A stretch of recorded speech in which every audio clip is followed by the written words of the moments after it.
got a special guest. We're filming a little collaboration, posting this video right here on our channel for you to check out. But you gotta make sure to check out his channel as well. We're posting a second video there. You wanna tell us about yourself? My name is Rubidium. I have a YouTube channel called The Crimson Engine. I am Australian. I've been here 10 years. I'm a writer, director, producer. I work in the film industry, and I've started doing, the last couple of years, I've been starting putting up lots of BTS of my professional projects on YouTube, and then it's turned into kind of a tutorial-like channel. And basically, he's a lot better of a filmmaker than me, and he's gonna teach me and you guys a lot of stuff today. I actually found him through C200 stuff when I used to use that camera and had no idea what I was doing. Suffice to say, I'm not using that camera anymore. I got the 1DX, I love it, but he's gonna teach us today how to light our YouTube studios, how to make our videos look just a little bit better, probably a bit better for my videos. So I'm excited, check it out. Stay tuned. So diagnosis-wise, I think this is a cool lighting setup. I think it works for you. I think what we want to do is maybe increase the separation between us and the background. We also want to kind of come off this super wide lens that's kind of making us a little bit distorted.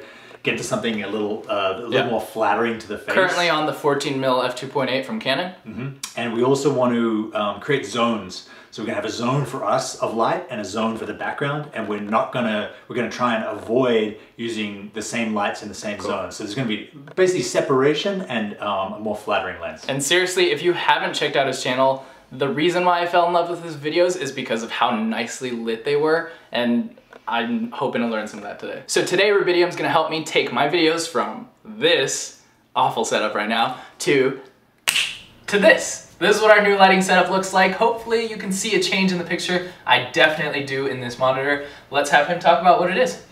Thanks, Jared. So what I wanted to do was increase separation between us, the foreground, and the background. The way we did that was move the camera away, move the couch out, and increase the space between the background and the foreground. And then we went from our 14mm to a 50mm, dropped the aperture down to f2, so that we're going to have more sharper focus on us, softer focus on the background. Then we took these, like I talked about in the intro, we took these lights, and instead of having them illuminate both of us, both the foreground and background, I pointed them just at us. Raised them up a little bit for a more flattering angle, and we brought in a lower light here. It's the Yongnuo light stick that can kind of give us a little bit more, because we're bringing these lights up, kind of underlight us a little bit, give us a bit of a glow. And then we used another Yongnuo light stick to add a splash of blue to the background. Cool colors recede, warm colors come forward. So I had no idea. That's going to give us a more separation as well. So it's like an in-camera orange and teal sort of look.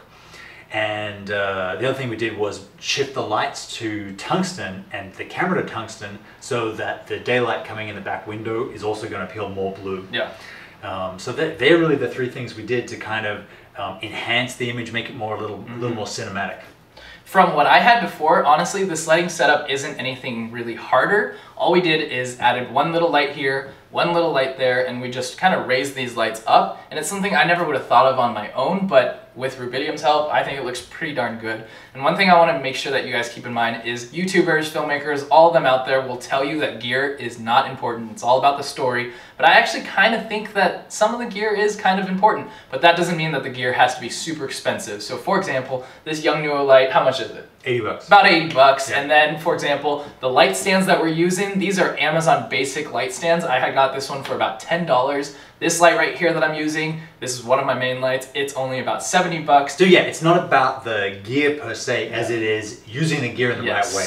So you can, we've got $15 light stands and under $100 lights, but we're still getting a much better image than if we just brought in a $6,000 RE Sky panel, put it in the corner and turned it on. Because we're using the gear intelligently, and I think that's, if you care about your content and you care about people watching it, you want to enhance everything. Like there are a lot of people out there that like, and we're going to talk about this in the video. My thing is like, you start with a web camera and like one light.